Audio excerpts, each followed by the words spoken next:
Her son told her, in front of the whole church, that she needed a nursing home. Marilyn Tate, 72, didn't flinch. David, her only child, grinned and turned back to his coffee. Within weeks, the title to his prized black pickup would be in her name. And her name alone. She'd spent years as his ride when he needed one. Now she was driving her own future. And when he came demanding his keys, the law would answer for her. We're about to begin, but if you'd like, share where you're joining from. It reminds me this story doesn't echo into silence. It lands somewhere real. Drop it in the comments, and don't forget to subscribe. The fellowship hall always had a certain stillness after Bible study ended, as if the room itself were exhaling. The last notes of chatter and the faint scent of brewed coffee lingered in the air, mingling with the sweetness of lemon bars cooling on a plastic tray. Overhead, the ceiling fan turned in a slow, lazy arc, pushing around air that had been warmed by an afternoon sun pressing through the high windows. Folding chairs squeaked against the worn linoleum as people stood, gathered their Bibles, and made small talk about dinner plans or errands yet to be run. Marilyn Tate took her time packing her well-worn leather Bible into her tote bag, the thin pages still faintly warm from being held. Her knees complained as she rose from the metal chair, and she leaned on her cane for a moment, letting the ache subside. 72 years had taught her that a graceful exit required patience, especially when half the congregation seemed determined to stand in the doorway, swapping weather forecasts. She noticed her son, David, on the far side of the room, standing in a relaxed posture that suggested he was ready to be somewhere else. He was laughing with Brother Harlan, the two of them comparing notes about last night's Braves game, their words punctuated by the clinking of coffee cups being stacked into a plastic tub. Marilyn stepped carefully between two folding tables, feeling the familiar stiffness in her right hip. She waited for a pause in their conversation before speaking, her voice gentle but clear enough to carry. "David," she said, "would you mind giving me a ride home?" It was not an unusual request. Her own car sat in the driveway at home, perfectly fine for short errands to the grocery store or the post office, but she had never been fond of driving at dusk, and the Baptist church was a good 15 minutes across town. She expected he would agree as he usually did, perhaps with a sigh or a glance at his watch. Instead, without even fully turning toward her, David said, "Mom doesn't need a ride. She needs a nursing home." The words landed with the weight of something casually cruel, the sort of remark made without thought, but capable of drawing blood all the same. The sound in the room shifted. Conversations faltered. A few people froze mid-step. Somewhere near the coffee urn, an uncomfortable laugh escaped, brittle and quick. Another chuckle followed from a man stacking hymnals, though it died in his throat when he caught Marilyn's eye. Across the room, Evelyn Cross stopped in her tracks. The crisp bulletin she had been folding bent sharply in her hands. Her expression hardened into a glare that could have withered ivy. Evelyn was a woman who believed in hospitality but not at the expense of dignity, and she stared at David with the unblinking intensity of a hawk locking onto its prey. Marilyn did not give him the satisfaction of a reaction. Her face held the same faint, practiced smile she had used to navigate years of school board politics and the occasional ill-mannered parent in the library. Inside, however, her pulse was steady in that way it became when she decided to remember something. Not just remember, but file it away for use later. She simply inclined her head, murmured, "Well," and let the rest of the sentence fade into the soft rustle of people collecting coats. David had already turned back to Brother Harlan, speaking as if nothing had happened. The moment dissolved for everyone except Marilyn, who felt its outline growing sharper in her mind. The fellowship hall's cheerful bustle returned, though now it carried a faint stiffness, a polite avoidance of eye contact in her direction. Someone began stacking the remaining lemon bars into a plastic container, avoiding her side of the table altogether. Evelyn drifted toward her, her heels clicking softly on the linoleum. She leaned close, her voice pitched low enough to keep it between them. "Don't you let that slide," she said, each word weighted and deliberate. "I won't," Marilyn replied, still wearing that polite, impenetrable smile. They walked together toward the glass doors at the front, where sunlight poured in thick and golden, outlining dust motes that hung suspended in the air. The heavy door gave a muted thud as Evelyn pushed it open, letting in the late summer heat and the drone of cicadas from the pine trees beyond the parking lot.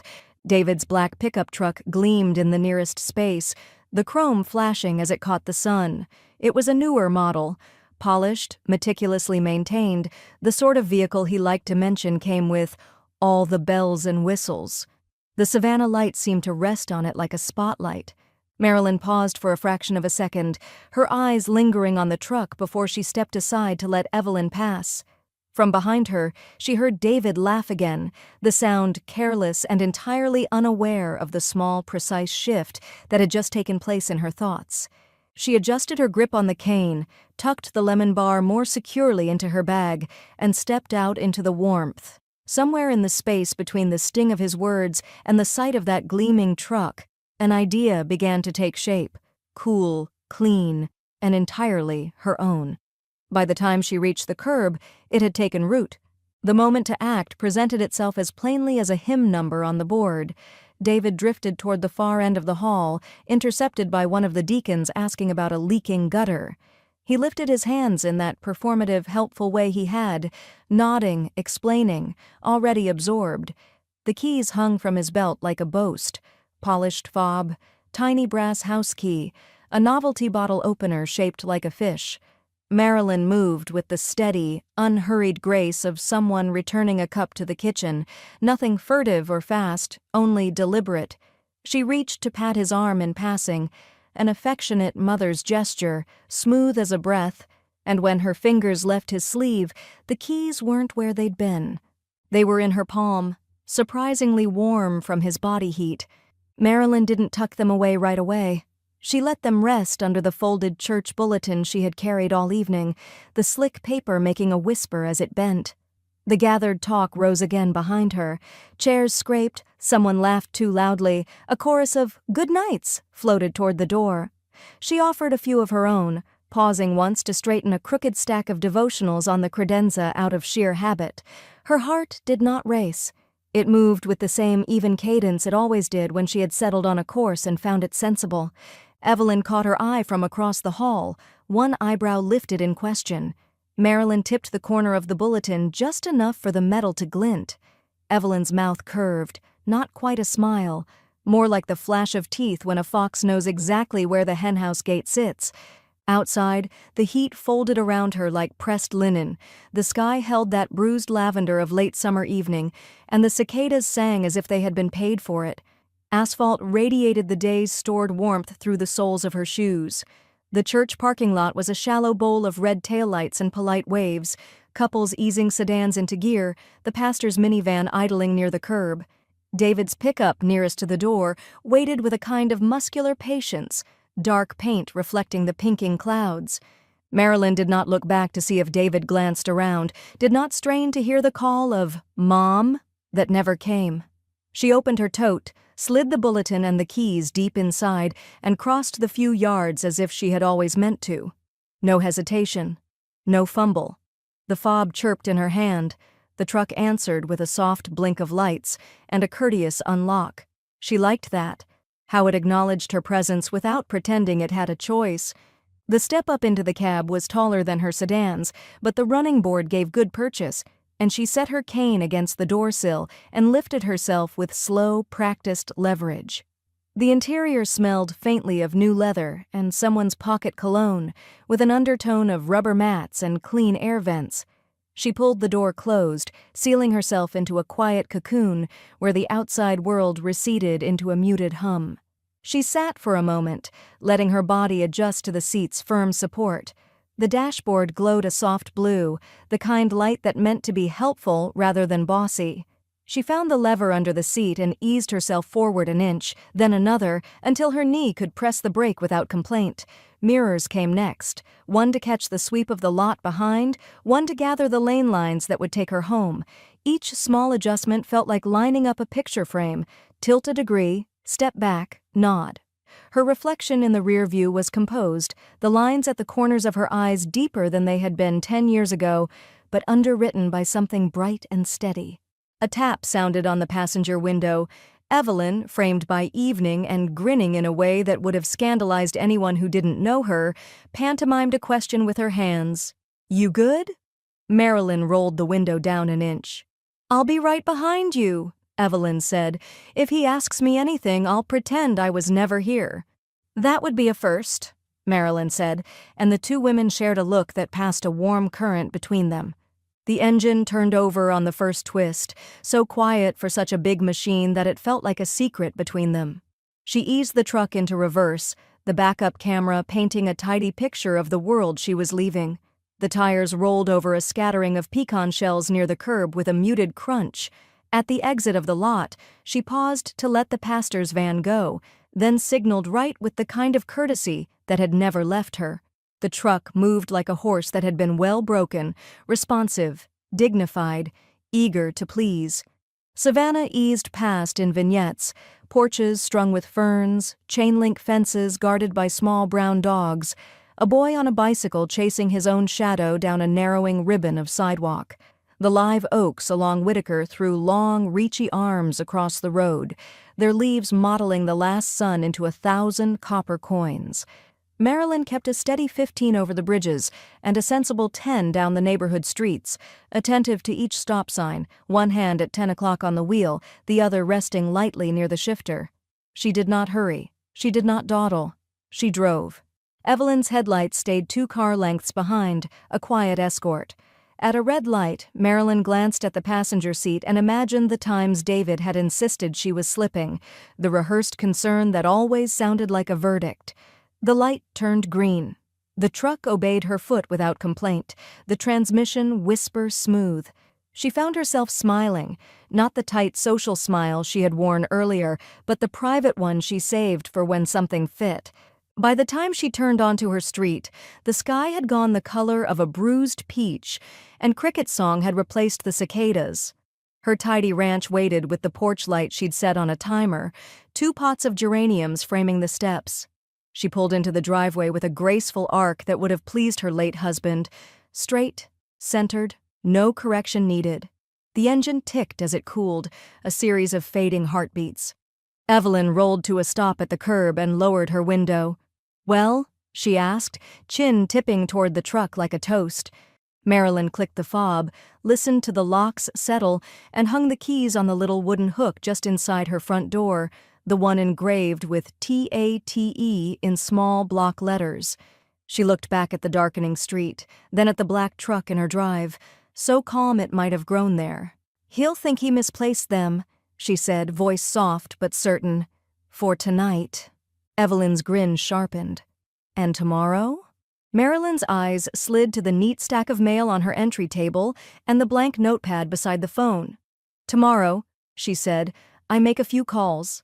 The next morning broke with the soft light of a Savannah summer, pale gold filtering through the lace curtains, the air already holding a trace of heat. Marilyn's kitchen smelled faintly of toast and percolating coffee, a comfort she had built her mornings on for decades. She had just set her mug down when a knock came at the side door. 2 measured raps, a pause, then another. Evelyn's head appeared first, framed by the screen door. "You've got company," she said, eyes flicking toward the driveway. "Ray Holloway's out front. Looks like he dressed for business." Sure enough, through the narrow front window, Marilyn could see Ray's silver sedan angled neatly against the curb. The man himself, tall, trim for 68, and wearing a pressed button-down despite the creeping humidity, stood at the edge of her lawn, hands in his pockets, surveying the black pickup as though it had arrived by divine appointment. Marilyn met him on the porch, cane tapping softly against the wood. "Ray," she said, "if you've come to recruit me for another church committee, I'm afraid my calendar's already too full." He chuckled, the sound warm but laced with curiosity. "Nothing like that. Just figured I'd check in. Evelyn tells me you had an interesting evening." His gaze slid toward the truck, then back to her. "Thinking about a little more independence, are you?" Marilyn followed his eyes to the vehicle, its paint gleaming under the late morning sun. "Oh, I don't know," she said lightly. "Might keep it. Feels a shame to let something so comfortable go to waste." Evelyn, who had planted herself against the porch rail with a satisfied tilt of her head, broke into a grin. "Poetic justice, if you ask me. You've been driving him around in your own way for years. Now you're just doing it with horsepower." Marilyn gave a soft laugh, but her hand lingered on the porch post as she considered her words. "I'll admit, it handles better than I thought. Smooth. Quiet. Almost makes you forget who it belongs to." Ray's expression didn't shift much, but there was a flicker in his eyes. An assessment, quick and practiced. "Ownership," he said, "is 9/10 of the law, and paperwork is the other 10th. Marilyn turned that over in her mind, the way she might have once tested the weight of a rare library volume before shelving it. "Paperwork, huh?" "Mm-hmm." Ray rocked back on his heels. People make a big fuss about possession, but without the right signature on the right line, all you've got is an argument waiting to happen. Now, if someone were inclined, they could make sure those lines said exactly what they wanted. Evelyn's eyes danced between them like a spectator watching a match pick up speed. "Sounds like you're talking shop, Ray." "Just speaking in general terms," Ray replied, though the way he glanced at Marilyn said otherwise. "But I know a thing or two about titles, and I've seen situations where, let's just say, the paper didn't match the assumptions." Marilyn let a slow smile form, not hurried, not obvious. She felt the warm savanna air pressing against the back of her neck, the faint scent of her own hydrangeas drifting up from the yard. "Well," she said, "it's always good to be informed." Ray tipped his head in a slight nod, as though a silent agreement had passed between them. He didn't linger, just stepped off the porch and crossed to his sedan with a lawyer's measured pace. The car eased away from the curb, leaving the truck glinting in its place like an unspoken dare. Evelyn leaned in, lowering her voice. "You're thinking about it." "I'm thinking," Marilyn said, "that some doors only open once." She looked down at her cane, then back at the truck, its chrome trim throwing tiny points of light into the summer air. The thought that followed was quieter, but it settled into her chest with the solidity of something inevitable. "And I've already got the keys." The next Tuesday afternoon found Marilyn and Evelyn sitting side by side at Evelyn's kitchen table, the one that looked out over her tidy backyard, where wind chimes tinkled lazily in the shade. A pitcher of sweet tea sweated between them, sending small rivers down the glass onto the coaster, and Evelyn's laptop sat open, its glow casting a pale light over the floral oilcloth. Marilyn adjusted her reading glasses and peered at the search bar as Evelyn typed with 2 deliberate fingers. "You're sure this is public information?" she asked, her tone not skeptical but cautious, like a librarian confirming a citation before printing a label. "Sweetheart," Evelyn said, "you'd be amazed at what people leave sitting right out in the open." She pressed enter, and the county lien records loaded in neat, impersonal rows. Property, vehicles, you name it. All you need is the right name and a bit of patience. It didn't take long. There he was, David Tate, listed with a single active lien on a late-model black pickup truck. Marilyn traced the words with her eyes, the name of the bank jumping out at her as plainly as if it had been written in red ink. "Well, I'll be," Evelyn said, her voice carrying the satisfaction of a fisherwoman reeling in a stubborn catch. "Suncoast Bank. Not a small one, but not so big you can't get a real person on the phone." Marilyn leaned back, letting the information settle in her mind like the first clue in a mystery novel. "And this tells us?" "That he doesn't own that truck, free and clear," Evelyn said, "and that, my friend, is an opportunity." Later that afternoon, Ray's silver sedan pulled into Marilyn's driveway again, this time at her request. They settled into her sunlit den, Ray in the armchair, Evelyn on the sofa with her iced tea, Marilyn in her familiar spot near the window where she could see the truck in the drive. She handed him the printout Evelyn had made. Ray studied it for all of 30 seconds before nodding. "A lien like this means the bank technically owns the truck until the loan is paid in full. If someone," he glanced up, eyes glinting, "were to pay off the balance, the bank would release the title to the payer." Marilyn lifted her brows, the way she used to when students skirted too close to a library rule. "Legal?" "Absolutely," Ray said, his voice calm but carrying that little edge lawyers saved for when they were certain. "Banks don't care who pays it off, as long as they get their money. The moment the balance hits zero, the lien's lifted and they issue a clean title. Whoever's name is on the paperwork owns the vehicle. No gray area. She let the words turn slowly in her head. Money in, title out. It was that simple. Yet it wasn't. There was the cost. There was the question of whether it was worth making something so final. Her mind wandered to the sound of David's voice in the fellowship hall, the easy way he had announced her supposed need for a nursing home, as though he were doing her a kindness. She thought of the way the truck had purred under her hands the night she drove it home, smooth as if it had been waiting for her. "What's the number?" she asked at last. Ray folded his hands. "I can call the bank and find out the payoff amount. It's not pocket change, but you'd be surprised how often people do it for less noble reasons than yours." Evelyn leaned forward, eyes bright. "You've got the savings," she said, her voice steady. "And you've got the motive. Not many people get both in the same lifetime." Marilyn looked down at her lap, fingers absently smoothing the crease in her skirt. The truth was, she did have the savings, money she had put aside over years of steady work, careful planning, and the quiet discipline David had never bothered to learn. She had earmarked it for later, a vague horizon that kept moving as the years did. She glanced out the window, past the porch rail to the black truck in her driveway. Sunlight spilled across the hood, catching in the chrome until it looked almost white-hot. Ray broke the silence. "Do you want me to make the call?" Marilyn took a slow breath, the kind that fills the chest without showing on the outside.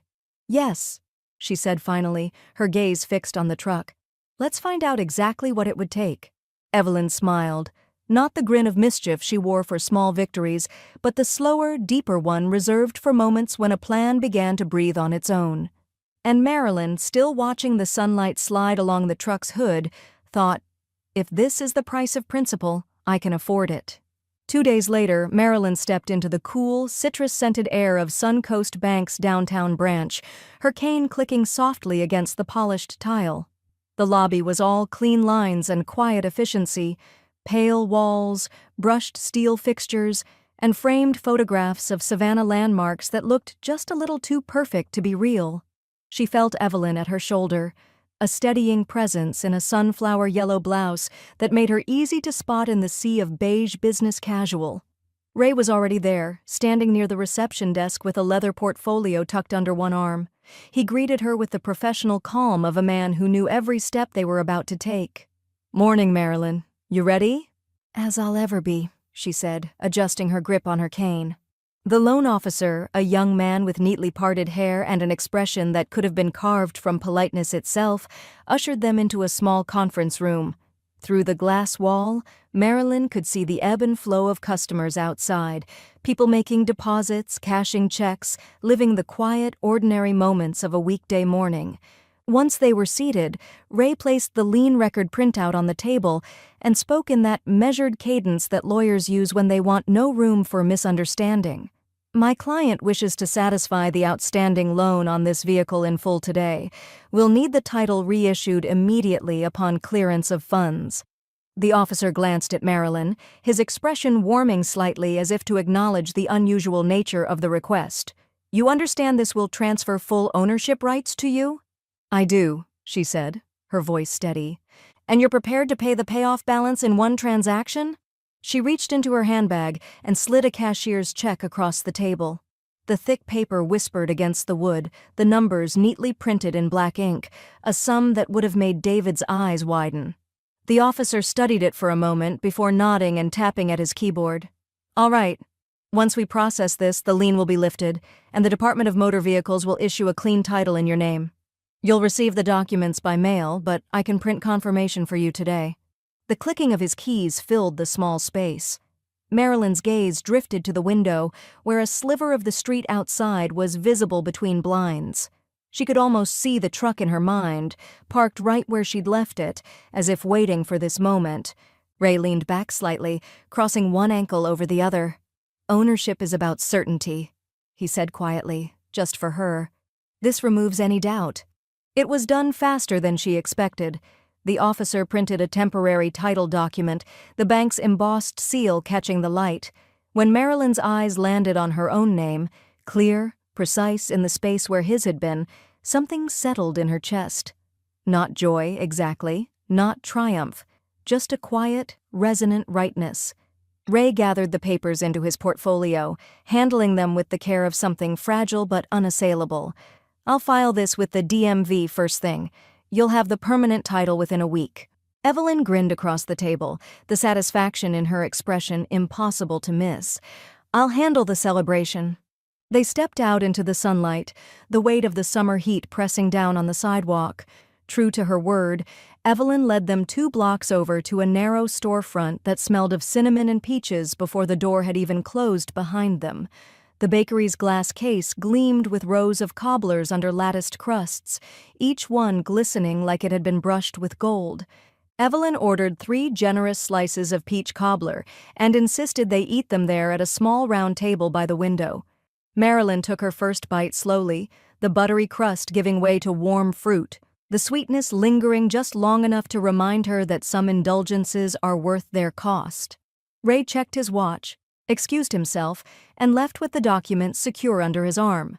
Evelyn dabbed the corner of her mouth with a paper napkin, then leaned in. "So," she said, voice low, "how does it feel?" Marilyn set down her fork, glancing out the window toward the direction of home. "Like a door closed behind me," she said, "and I've got the only key." The letter reached David on a Wednesday morning. He was halfway through his second cup of coffee when he tore it open, expecting another payment reminder or a bank promotion. Instead, the words swam into focus with a meaning that hit like cold water: loan satisfied in full, lien released, title reissued to Marilyn E. Tate. For a moment he thought it was a mistake, a clerical glitch, maybe the wrong Tate, but the VIN number printed halfway down the page matched exactly. His pickup, his name nowhere to be found in the owner field. He called the bank before he'd even finished reading. A young woman with a pleasant, too even tone confirmed the file. Yes, the loan had been paid in full. No, there was no error. The payoff had been processed in person, funds cleared, ownership transferred. "To my mother?" David asked, his voice tight. "That's what the record shows," she replied. "The title has been reissued accordingly. You'll need to speak with the new owner about—" He hung up before she could finish. By the time he turned onto Maryland Street, his hands gripped the wheel hard enough to blanch his knuckles. The late morning sun glared off the hood, and the humid air coming through the half-cracked window felt heavier than it should. Sharon sat in the passenger seat, her lips pressed in a line sharp enough to cut. She had been silent for the last 10 minutes, which was somehow worse than anything she could have said. Marilyn's ranch came into view, white siding freshly washed by last week's rain, porch geraniums in full bloom, and there, in the driveway, the black pickup sitting as if it had always belonged. He pulled in behind it so fast the tires spat gravel. Sharon stayed put, sunglasses on, one hand clutching her phone like it was a lifeline. Marilyn was already on the porch, as if she'd known he would come. She stood with her cane in one hand and a sweating pitcher of sweet tea in the other, the kind with lemon slices floating like gold coins just below the surface. "Morning, David," she said evenly, her voice carrying no more urgency than if she were greeting the mailman. "It's warm today. Would you like a glass?" The offer landed with the dissonance of a hymn sung off-key. He strode up the porch steps, stopping just short of her rocking chair. "Why?" he asked, his tone brittle. "Is the title to my truck in your name?" She glanced toward the driveway as if considering the truck afresh. "Because that's where it belongs now." She poured tea into a tall glass, the liquid catching the sunlight before she set it on the small wicker table between them. Behind him, the sound of Sharon shifting in her seat reached the porch. Marilyn's eyes flicked past his shoulder, taking in the stiff silhouette in the car before returning to him. "You're welcome to sit," she said, nodding toward the empty rocker beside hers. He didn't move. The cicadas droned somewhere high in the pines. From the curb, the truck's polished chrome winked like it was in on the joke. David's jaw worked as if searching for words that would come out clean. When they didn't, he pointed toward the driveway. "This isn't over." Marilyn's fingers curled loosely around the handle of the pitcher. "No," she said, her tone soft but certain. "I suppose it's not." From the street, Sharon lowered her sunglasses, watching the two of them as if she were trying to gauge just how far this could go. The air between porch and curb felt weighted, a suspended breath before the drop. Marilyn reached for the second glass on the tray, poured herself tea, and took a slow sip, eyes never leaving her son's. "Would you like to know," she asked, "what I'm planning next?" David didn't sit. He stood there on the porch, one hand on the railing, the other gesturing toward the driveway as if pointing at the truck might undo the words she had just spoken. "You can't just take it," he said, his voice pitched low but hot. "That's theft." Marilyn lifted her glass, ice cubes clinking. "It's not theft if you own it." She took a slow sip, then set the glass back down, letting the condensation make a small wet ring on the wicker table. "And I do. The bank says so. The title says so. It's mine." His face reddened, the heat crawling up his neck. "I could take you to court." "You could," she said evenly, "but you'd lose." He opened his mouth, but the sharp crunch of tires on gravel cut through the humid air. Ray's silver sedan eased to a stop at the curb. He stepped out, leather portfolio in hand, and walked up the drive with the unhurried confidence of a man arriving exactly where he needed to be. "Morning," Ray said, climbing the steps. Without looking at David, he slid a sheet of paper from the portfolio and handed it to Marilyn. "Thought you might want an extra copy of the title, just in case." David snatched it before she could take it, scanning the single sheet as if sheer willpower could make the letters rearrange themselves. His jaw tightened when he reached the part listing owner, Marilyn E. Tate. Sharon had rolled down the passenger window, her voice carrying sharp across the yard. "This is a family betrayal," she said, each word bitten off clean. Marilyn glanced toward the car. "Family," she said, "shouldn't come with strings attached." David stepped down off the porch, as if distance might give him better footing. "You don't get it. That truck was—" The rumble of another engine joined the scene, this one familiar. Evelyn's blue sedan pulled in behind Ray's car, blocking part of the street. She got out, sunglasses in place, a small paper bag from the bakery dangling from her wrist. "Well," Evelyn said, surveying the tableau, "looks like I got here just in time." She came up the walkway, offering Marilyn the bag. "Peach hand pies. Figured you might need reinforcements." Marilyn accepted them with a small smile. Perfect timing. David looked between them. Ray with his papers, Evelyn with her calm, unflinching presence. And something in his stance shifted. His shoulders tightened, chin pulling back. The weight of being outnumbered pressed against him in a way words never could. "I'm not done with this," he said finally, heading for the car. The door slammed and the tires spat a small spray of gravel as he pulled away from the curb. Sharon didn't look back. The sound of the truck's keys jangling in Marilyn's pocket was almost imperceptible under the cicadas, but she heard it, felt it. Evelyn handed her a napkin from the bakery bag. "Well," she said, unwrapping a hand pie for herself, "what's next?" Marilyn looked down the empty street where David's car had vanished, then back to the black pickup in her driveway. "Next?" she said, her voice low but sure. "We make it worth keeping." By Friday morning, the air in Savannah was heavy enough to curl the edges of the porch flags. Marilyn stood at her kitchen window, coffee in hand, watching the black truck catch the sunlight like a polished stone.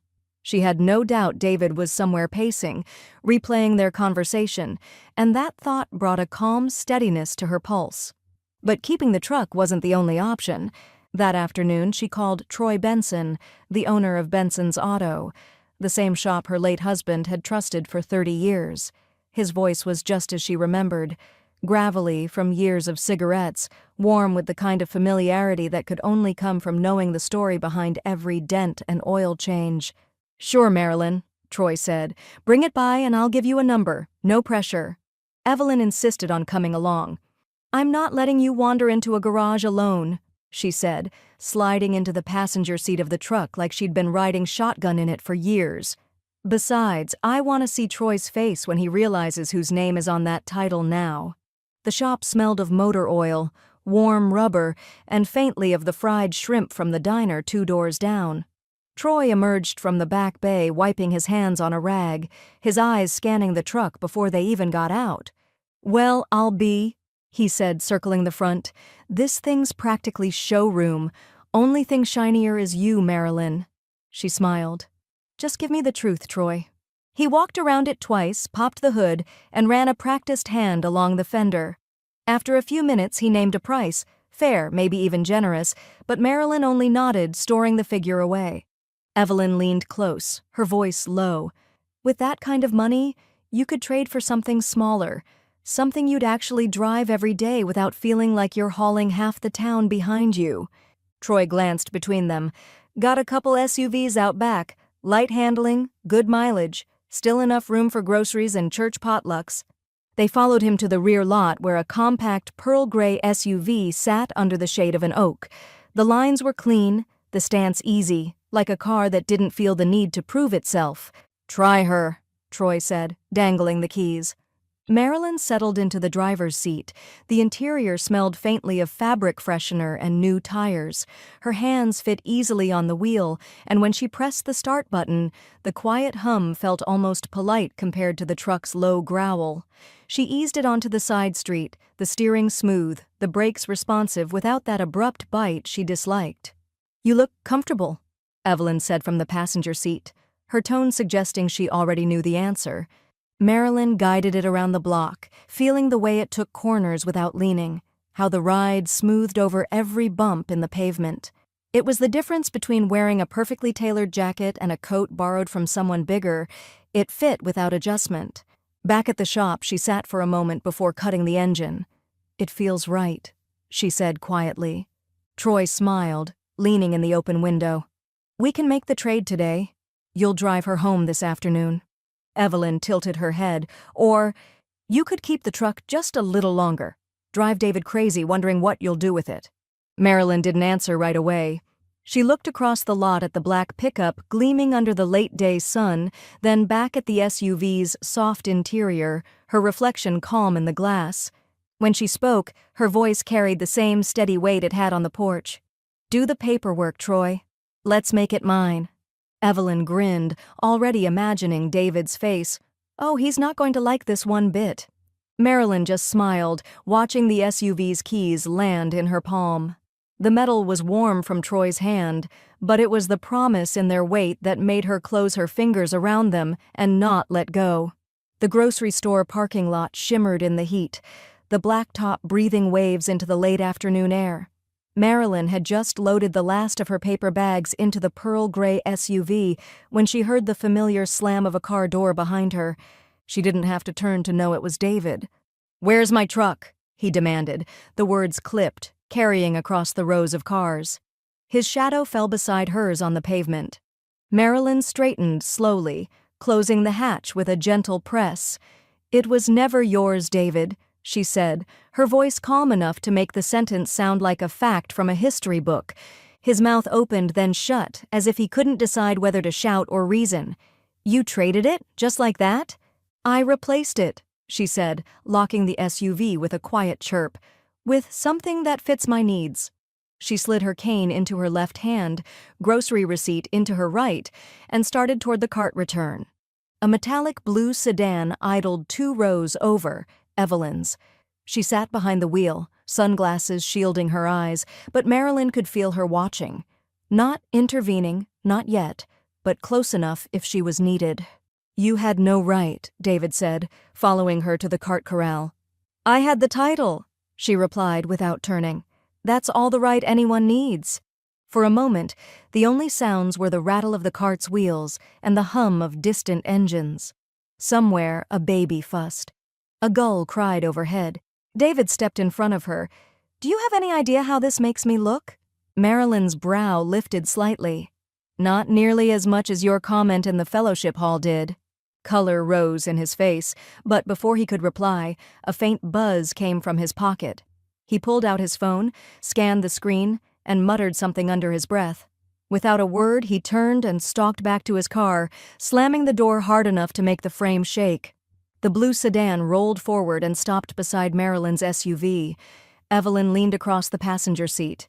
"Sharon just posted something online," she said, vague as a politician, something about when your own family turns on you. Half the congregation will have seen it before dinner. Marilyn slid into the driver's seat of her SUV, setting the groceries carefully in the back. Let them read. They'll make their own conclusions. Back at home, the phone rang before she'd even finished putting away the milk. Ray's voice came through, steady and unhurried. Saw the post. Thought I'd remind you. You're in the clear, legally and otherwise. No one can touch you on this. I know, Marilyn said, tucking a carton of eggs into the refrigerator, but that won't stop them from trying to make it a story. Stories fade, Ray said. Titles don't. When she hung up, Marilyn went to the front window. The SUV sat in the drive, its silver paint catching the light in a softer way than the truck ever had. In the distance, thunderheads were gathering, the air thick with the promise of a storm. She rested her hand on the windowsill, thinking of David's face in the parking lot, caught somewhere between disbelief and indignation, as if the laws of ownership should have bent themselves for him alone. The wind shifted, carrying the scent of rain toward the house. Marilyn smiled faintly. Some storms you waited out, others you invited in. The phone rang on a muggy Thursday evening, the kind where the air felt thick enough to drink. Marilyn had just set her supper plate in the sink when she recognized David's number on the caller ID. She let it ring twice, enough to make it clear she wasn't rushing, before lifting the receiver. Hello, David. His voice was clipped, the way it got when he'd rehearsed a request and wanted to get it out before losing his nerve. I need a loan. Just a couple $1,000. My car payment's due, and I'm short this month.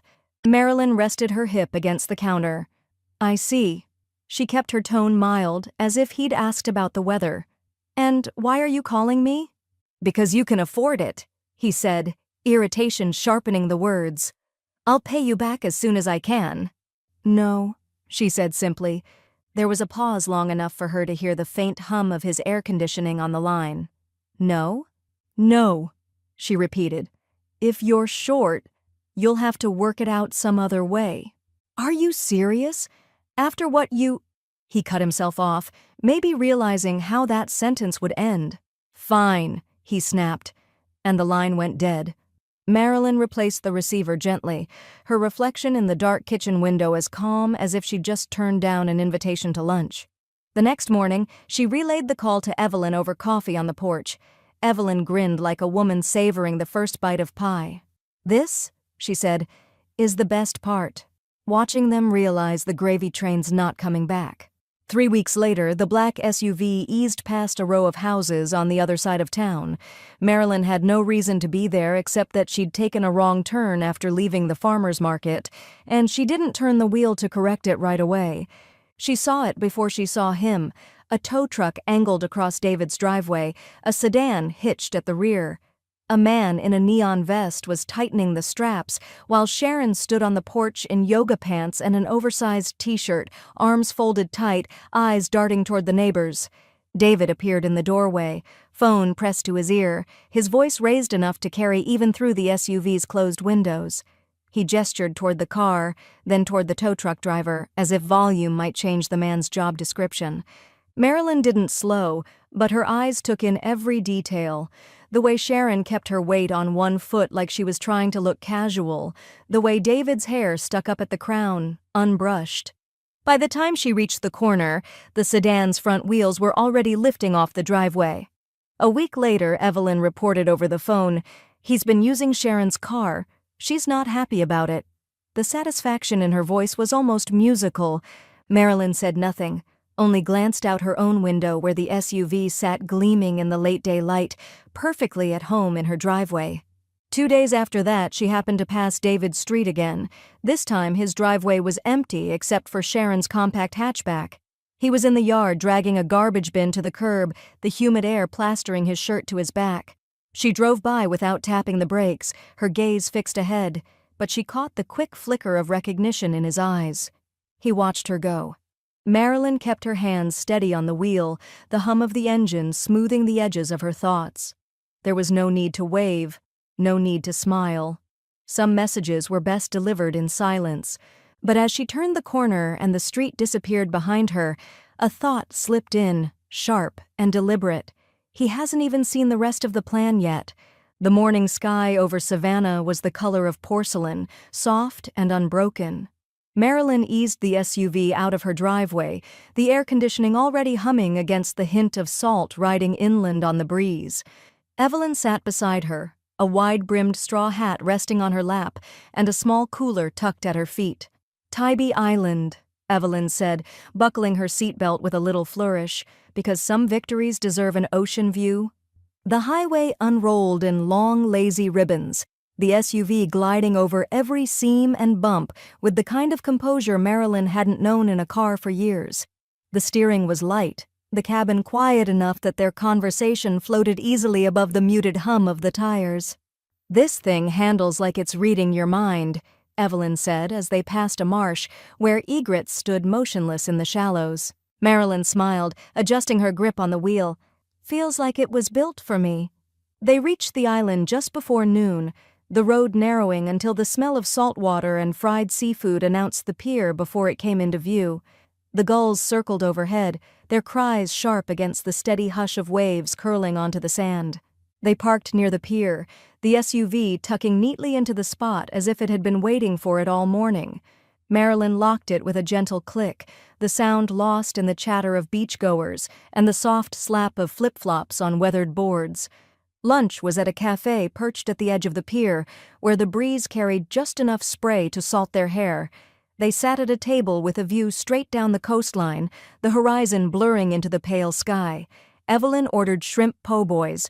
Marilyn went for the grilled grouper, the flesh flaking under her fork like it had been caught an hour ago. Between bites, Evelyn chuckled, eyes sparkling. "Do you ever think about that night at Bible study? Him, holding court all puffed up?" Marilyn sipped her iced tea. "I think about it the way you think about a spark after the fire's already built." Evelyn laughed, nearly sending a fry across the table. "That's exactly it." After lunch, they strolled the pier, stopping at a little souvenir shop painted the color of sea glass. The air inside smelled of sunscreen and cedar shelves. Marilyn picked up a small paperweight shaped like a ship's wheel, its brass spokes catching the light. She turned it over in her palm, imagining it on Ray's desk, a quiet nod to the role he'd played. "This one," she said, tucking it into her basket. By the time they headed back, the sun had tilted west, painting the water in broad strokes of gold. The SUV's engine purred contentedly as they left the island, the bridge rising ahead of them like the crest of a wave. They didn't talk much on the drive home, and they didn't need to. The silence between them was full, not of things unsaid, but of things understood. Marilyn let the miles slide beneath them, the landscape shifting from marsh to oak-lined roads where shadows stretched long across the asphalt. Just outside Savannah, the sky deepened to the color of ripe peaches. The low sun flared in the SUV's side mirror, and for a moment, Marilyn saw herself as if from a distance. A woman steering her own way home, the road hers in every sense that mattered. When they pulled into her driveway, the porch light was just beginning to glow. Evelyn gathered her things, pausing before getting out. "You realize, don't you?" she said. "This isn't just about a truck anymore." Marilyn rested her hand on the wheel, the leather warm under her palm. "I know," she said. She watched Evelyn's sedan disappear down the street before cutting the engine. The house was quiet, the evening air thick with the scent of blooming jasmine. She carried the ship's wheel inside, set it on the table beside the phone, and glanced once toward the empty road outside. A thought flickered, cool, certain, and entirely her own. There's still more to be done. The next Saturday morning dawned clear and bright, the kind of day when the neighborhood seemed to linger outside a little longer than necessary. Marilyn had just returned from the farmer's market, the pearl gray SUV parked neatly in her driveway, when Mrs. Harrell from across the street waved from her mailbox. "That's a fine-looking car you've got there," she called, shading her eyes with one hand.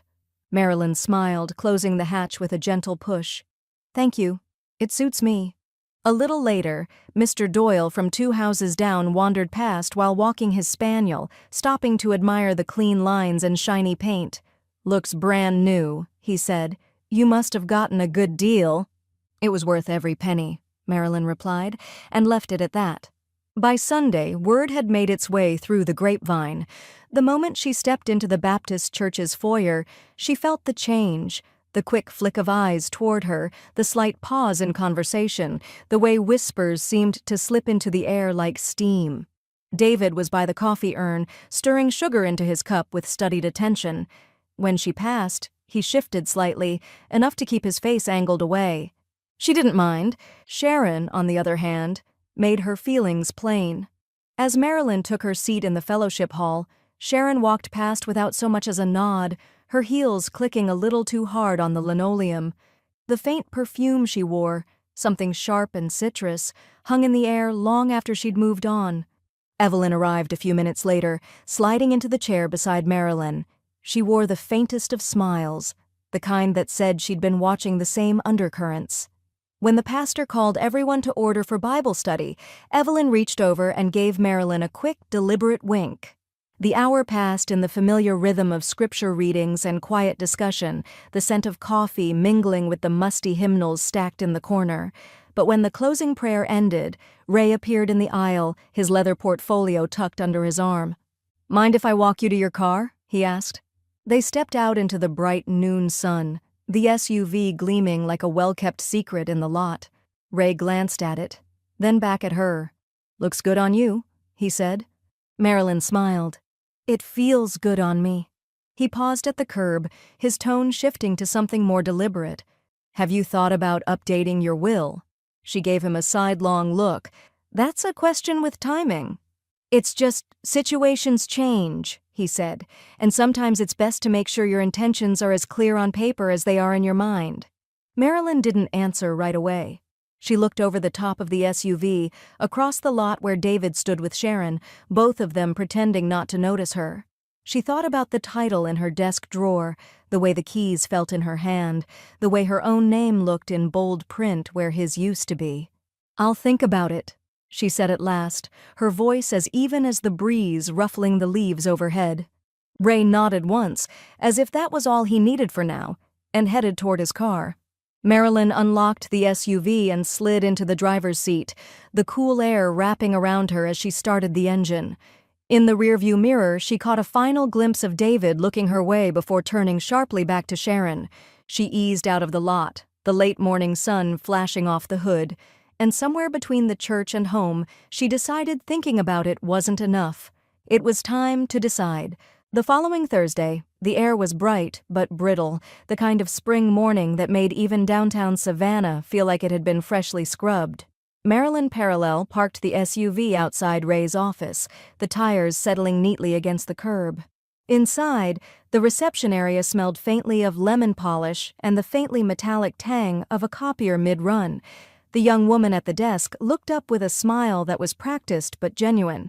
"Mr. Holloway's expecting you, Mrs. Tate." Ray's office was a sunlit rectangle with shelves lined in law books and framed photographs of local landmarks. A ficus tree stood by the window, leaves trembling slightly in the draft from the vent. Ray rose as she entered, offering a steady handshake in the chair opposite his desk. "You've decided," he said, not as a question. "I have," she replied, setting her handbag beside her and folding her cane neatly against the arm of the chair. He opened a manila folder, the top sheet already printed with her name.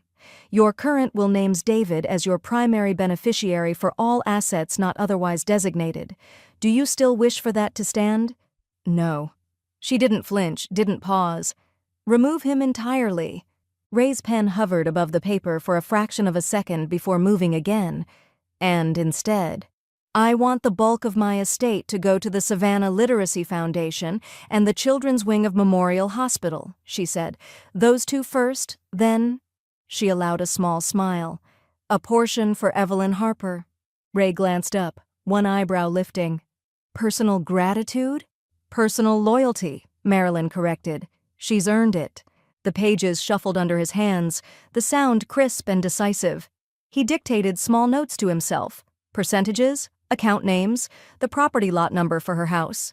When he slid the first set of documents toward her, the language was dense, but she read each line as if shelving books in perfect order. David's name no longer appeared except in the clause formally revoking his prior claim. The rest was clean, intentional. "You understand," Ray said quietly. "This will stand as your final directive unless you change it again." I understand. He turned the signature page toward her and offered his pen. It was heavier than it looked, the kind that made a mark with authority. Marilyn signed her name in steady strokes, the loop of the M curling like the flourish of a ribbon at the end of a gift. When the last page was done, Ray gathered the documents, tapped them into alignment, and placed them in the folder. I'll have these notarized and filed. You'll get your copy in a few days. Marilyn sat back, a long, measured breath leaving her lungs. Feels lighter, she said, like closing a door I should have shut a long time ago. Ray nodded. That's the point. Closure isn't about forgetting. It's about knowing you've said the last word. Outside, the sky had deepened to a richer blue, the kind that made the magnolia leaves shine. She walked to the SUV without hurry, the keys warm in her hand. Once inside, she rolled the windows down before starting the engine. The air was soft with the scent of wisteria drifting in from somewhere nearby, tangling in her hair as she eased into traffic. The city moved around her in fragments. A man unloading crates of shrimp at the riverfront, two women laughing outside a cafe, a boy balancing on curb with his arms spread like wings. She let the wind wash over her arms, the sun warm on her left cheek. At a red light, she caught her reflection in the side mirror. The set of her mouth was calm, but there was a steadiness in her eyes that hadn't been there before the truck, before the title, before the day she decided her life's last page wouldn't be signed by anyone else.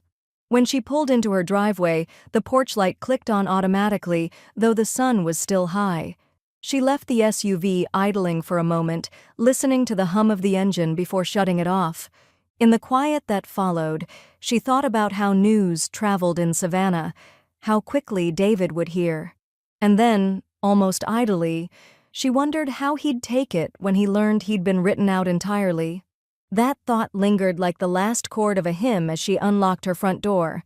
The idea came to Marilyn while she was rinsing strawberries at the kitchen sink, the early light slanting through the blinds. The old sedan, dependable, well-kept, and sitting idle now that she had the SUV, was taking up space in her garage. She didn't need it, but she knew someone who did. By Friday, she'd made a quiet arrangement with the church office. The recipient was a young mother named Carla, who'd been walking to the grocery store with her toddler balanced on one hip and a paper bag of diapers in the other. Marilyn had noticed her more than once slipping into Sunday service late, rain in her hair, shoulders hunched from the weight of the week. Saturday morning, Carla arrived in the church parking lot, not quite sure why the pastor had asked her to come. When Marilyn handed her the keys, the young woman froze, blinking down at the ring as if it might vanish if she moved too quickly. This is for me? It's yours, Marilyn said simply. Insurance is paid through the end of the year. Oil was changed last month. She'll get you where you need to go. Carla's face crumpled. She pressed her hands to her mouth, tears catching in the corners of her eyes. I don't even know how to thank you. You just did, Marilyn replied. The pastor, who'd stood quietly off to the side, laid a hand on Carla's shoulder and said a brief prayer of gratitude.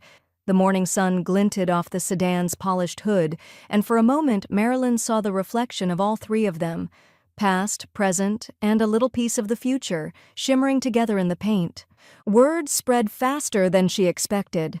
By Sunday morning, the sanctuary felt alive with that subtle, humming energy that came when the congregation shared a story between them. During announcements, the pastor set down his notes, looked out over the pews, and said, I want to take a moment to recognize an act of generosity that reminds us what it means to care for one another. Mrs. Marilyn Tate has given her own car to a member of our church in need. That's love in action. A low ripple of approval moved through the room, soft amens, nods, and a few polite claps. From her seat near the aisle, Marilyn kept her gaze on the pulpit, though she was aware of movement in the corner of her vision. David, 2 rows back, shifted in his seat, his jaw tight, his eyes fixed firmly on the hymnal in his lap. Sharon, beside him, gave a single, slow blink and crossed her arms. Evelyn, sitting at Marilyn's side, reached over and patted her hand once. No show, no fanfare, just the weight of a friend who understood exactly what she'd done and why. The service went on, scripture flowing into sermon, hymn into benediction. But when they stood for the closing prayer, Marilyn felt that stillness she associated with something completed. A line written, a chapter closed. Outside, the air was bright and full of the scent of cut grass. Carla was there by the church steps, her little boy clutching a stuffed bear under one arm. "I drove us here this morning," she said, smiling through eyes still swollen from yesterday's tears. "It felt like freedom." Marilyn smiled back. "That's exactly what it is." The ride home was quiet, the SUV's cabin filled with the rhythmic whoosh of passing air through the open windows. Sunlight dappled the road through the overhanging oaks, each patch of light warming her arm where it rested against the door. As she turned onto her own street, she passed the Harrells weeding their front bed. Mrs. Harrell straightened, gave a cheerful wave, and called, "Saw what you did, Marilyn! You've set the bar high for the rest of us!" Marilyn lifted her hand in return but didn't slow. Contentment, she'd learned, didn't require lingering. She pulled into her driveway, cut the engine, and sat for a moment in the cooling hush. Through the windshield, the world looked framed and still, her geraniums nodding in the breeze, the porch light switched off in the daylight. And beneath the ease in her chest was the quiet knowledge that David would hear about the donation, that he would recognize it for what it was, something he could neither undo nor outshine. She reached for her cane, feeling the steady weight of the keys in her purse. Victory didn't always roar. Sometimes it rode home with the windows down.